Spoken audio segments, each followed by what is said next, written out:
Hi friends, welcome back to me stage YouTube channel. అందరూ బాగా friends, మేము కూడా బాగున్నాం, మీరు కూడా బాగున్నారు. మనస్ఫూర్తిగా కోరుకుంటూ ఫ్రెండ్స్, మేమైతే బండి మీద ఎక్కడికి వెళ్తున్నామనంటే స్విమ్మింగ్ పూల్.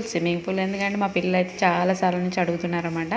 చాలా రోజుల నుంచి కూడా అడుగుతున్నారు స్విమ్మింగ్ పూల్ పోదామని. అయితే ఈరోజు అయితే బయలుదేరాము ఇంకా స్విమ్మింగ్ పూల్కి. అయితే మాకు దగ్గరలో ఉన్న స్విమ్మింగ్ పూల్ ఎక్కడ ఉందా అని సర్చ్ చేస్తే మాకు దగ్గరలో 20 minutes దగ్గరలో అయితే ఒక స్విమ్మింగ్ పూల్ అయితే ఉంది. ఇక్కడ లొకేషన్ పెట్టేసుకొని మేము బండి మీద అయితే బయలుదేరుతున్నాం అనమాట. ఫస్ట్ టైము ఇక్కడ సైడ్ వెళ్ళడం. ఇంతకుముందుకు మా పిల్లలు అయితే వేరే కాడికి వెళ్ళారు స్విమ్మింగ్ పూల్, కానీ ఇక్కడికి రావడం అయితే ఫస్ట్ టైం అనమాట. అంటే ఈ ఏరియా కూడా తెలుసు, కాకపోతే కరెక్ట్ లొకేషన్ తెలియకుండా ఇక అట్లా పెట్టుకున్నామంట. లొకేషన్ అయితే పెట్టుకున్నాము. తర్వాతకి ఇక ఇప్పుడైతే వచ్చేసామన్నమాట. ఇదే మెయిన్ ఎంట్రన్స్.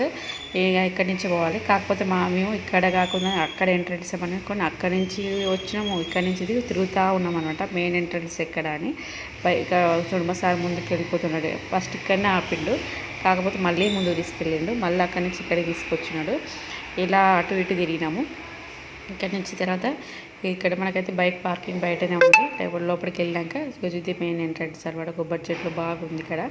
లోపల ఉంది, బాగుంది స్విమ్మింగ్ పూల్ కూడా. ఇక్కడనైతే మనకు ఒక పర్సన్కి 1 hourకి 150 rupees. అక్కడ చూడడానికి డ్రెస్సులు కూడా ఉన్నాయి. ఆ డ్రెస్సులు వేసుకొని స్విమ్మింగ్ అయితే చేయాలి. ఫ్రెండ్స్, ఈ వీడియో నచ్చినట్లయితే లైక్ చేయండి, షేర్ చేయండి, సబ్స్క్రైబ్ కూడా చేసుకోండి ఫ్రెండ్స్.